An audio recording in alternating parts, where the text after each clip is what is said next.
Hi everyone, it's Erin from EB Mixed Media. Today I am going to be working with my Fabulous Florals Bachelor Button stamp. This is available at joggles.com. My understanding is some of the other stamps have sold out but have been reordered. But I believe this one is still available. And I'm going to be making just a really beautiful background page using the floral stamp here. This is one I did earlier. I might add some leaves, we'll see, but that's what I'm going to make, and I'll show you how to do it. I've got a piece of watercolor paper here. This is a very inexpensive, I think I got it at Walmart, watercolor paper. It says graduate. I think that means probably student level, 117 pound cold pressed. This is a 9 by 12 piece of paper. You could go bigger or smaller. I have my stamp here. I also have my stamping blocks, and I have my archival ink from Ranger, which is waterproof, so it will not leak when I add the watercolor to it. Instead of watercolors, I'm going to be using these Karen brush markers. They are watercolor markers or watercolor pens. You can use any kind of watercolor you want. You could probably even get away with paint. So I have a glass of water, a small brush. This is a size 3. Any size will do. This is actually a bit too small, probably. I might work with this one instead. This is an 8. I wish I had a 6 somewhere. Let me see. There's a 6. We'll try that, and I'll keep the 8. And I have a paper towel. So let's get started. On this one, I didn't put any leaves in, and I think I might try to put some leaves in to have a nice pop of green in here. When I go ahead and paint the background, I will pull out my watercolors. All right, let's get started. So the first thing we need to do is stamp all over the page. So I'm going to take my floral and put it on my stamping block and just get it inked up really well and start stamping. I might get out some paper so I don't, when I go off the edge, I won't be all over my work surface here, which is pristine white right now. That won't last. All right. So I like to start by kind of going off the page at a corner. I didn't do very well. It's hard with the watercolor paper because there's a pattern in it, but not to worry. We can go back in with an ink pen and fix that right up. I say not to worry. Let's hope it doesn't keep happening. I'm going to really press down hard. That's much better.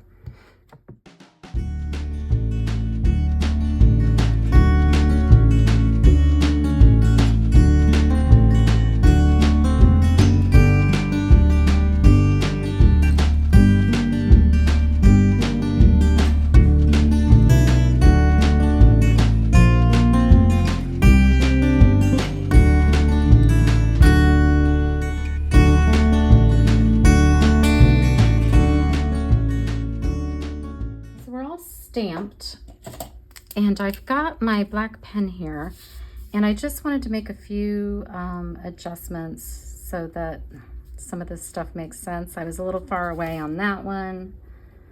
We'll just connect these stems into the florals a little bit better. Some I did better than others. That one looks fine. Looks fine. This one could go down a little more. Yeah, and once you get it all painted, a lot of that's not going to really be noticeable. And then where was the one? Oh, this is the first one I did. And I think I'll wait actually and do that after we put the watercolor down, because the watercolor kind of dulls the ink as well. So we may want to do some touching up at that point. Okay, I'm going to start watercoloring, and I'm going to primarily use 4, I guess. The cerise, this is called Amber. I'm really surprised that's called Amber. Okay. And this one is called Canary. So I'm going to use those 3. And then for the leaves, I've got lime green and this ochre color, which is really nice together. So we'll set those aside. We'll do those after we do the rest. And I'm going to start with my pink, And I'm only going to do one at a time, because if you let this dry, you can't spread it anymore. So get my brush nice and wet, and you can just pull the color out from the center.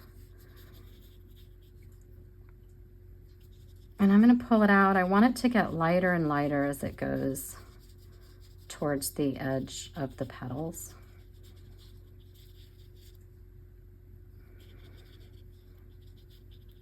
And while that's still wet, then I'm going to take the orange, which is called amber, and I'm going to drop that in the center.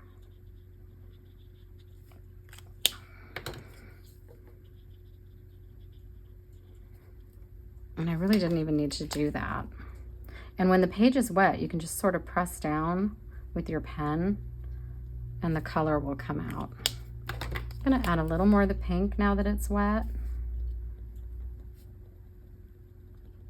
So I want it to be darker in the center and then lighter as it gets to the tips of the petals. I'm going to try adding a tad of this yellow. I don't know if it'll show up. I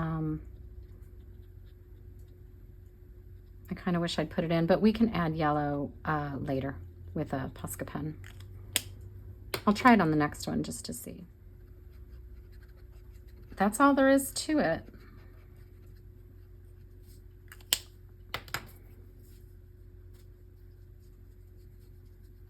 Easy as can be.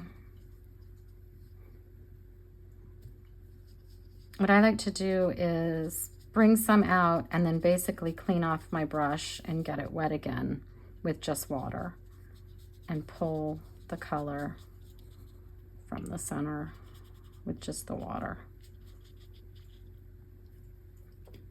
Let's add some yellow first around here. I think that's what I liked before we put the orange in and go darker on the pink. Let's try that.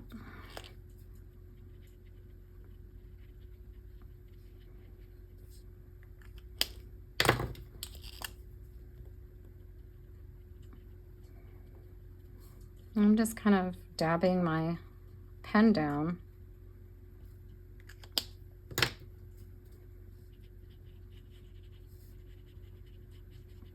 And then pulling it out again. Yeah, I like that yellow in there. So I wish I'd done that on that one, but that's okay. I'll get a little more. If you want it a little more intense, you don't have to pull it out with the brush.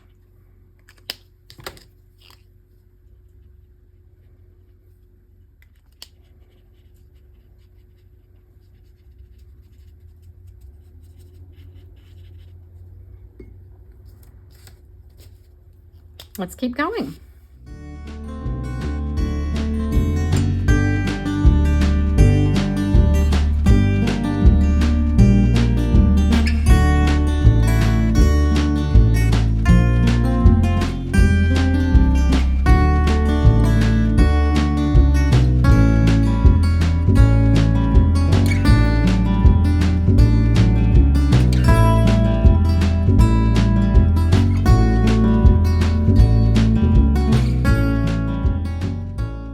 Let's work on the leaves now. The way I like to do the leaves is start with this green in sort of a V pattern at the bottom, and then bring up this ochre on the side.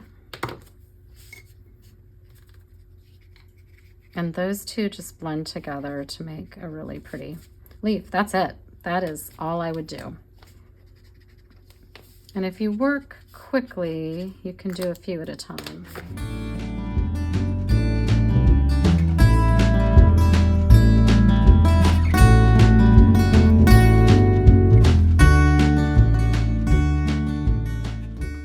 That was simple. So just as I went off camera to set up my supplies, I spilled my water, my jar of water all over my desk, and this got a little wacky over here. Oops.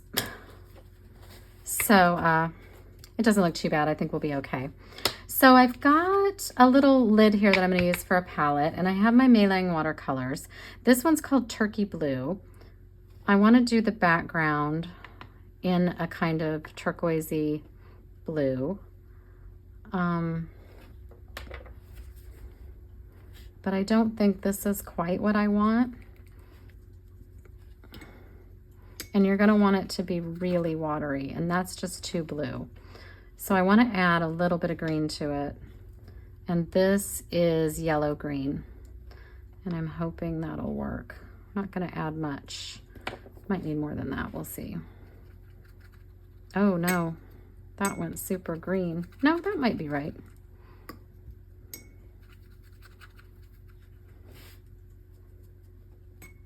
I think I went a little too far. That's almost too green.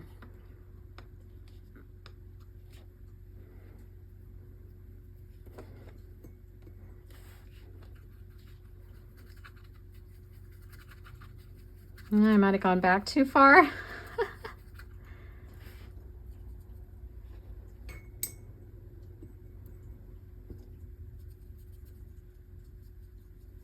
I want somewhere, that's what I want.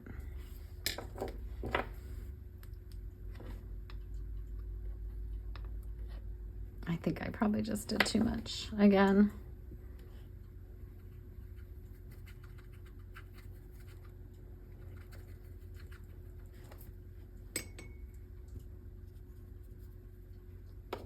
I think that's going to work. If I can avoid most of that green. All right, and the trick here is a lot of water as well. So I'm going to just put that down. See how much water? I barely got any color there. And I'm just going to start, I just had that on my finger, working it around. And I'm not even going to be very careful. If I get into the flower, I don't care. This is just, oh, I missed a leaf there. I'll go back and fix that one when we're done. So this is supposed to be kind of a messy, dreamy watercolor. We're not going for perfection here. We're not watercolor artists. We're mixed media artists, right? We're journalers. This piece of paper could be torn up and used in another spread. You could have things on top of it. So nothing needs to be perfect.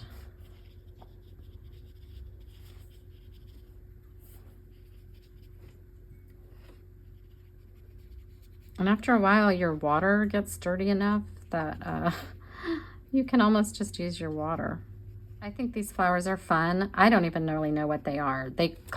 For me, they resembled most closely a bachelor button. I suppose it could be a zinnia. I just like it because it's just like, pow! I just think it's fun and kind of wonky and crazy and strong, and it's just spunky. I don't know. I think it has a lot of personality. Maybe that's what I'm trying to say.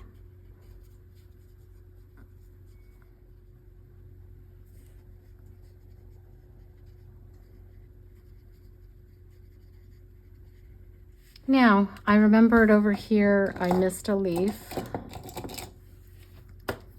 So I'm going to do that real quick.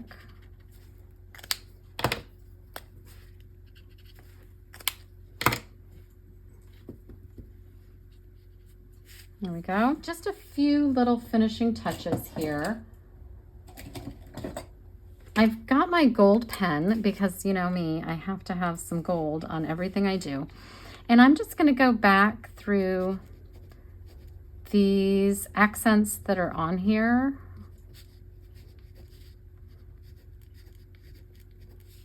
And do them in gold.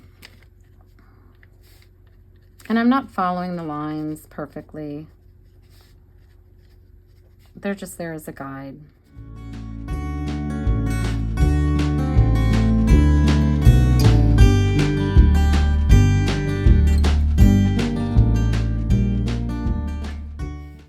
There's that. And then I'm going to go back in the center, and where I have these little circles from the stamp, I'm going to add a pop of white. Then if you want to, you can take your black pen and fill in these areas that the stamp caught, if you want. If it's bugging you and you feel like you need it. That's all there is to it. I would definitely be going back in and popping up the white on these again. I think it's just still a little bit damp. I hope you enjoyed that. Again, this is the Bachelor Button stamp from my Fabulous Florals collection at joggles.com, but this would work with any floral stamp that you might have, or even freehanding florals. It makes a really gorgeous background page. Or something that you can use, maybe the background for a card, something like that. I hope you enjoyed this video and got some inspiration. I'll be back again soon with another video, and in the meantime, you can always find me on Instagram, EB Mixed Media. That's EB_Mixed Media. Thanks, everyone. Bye.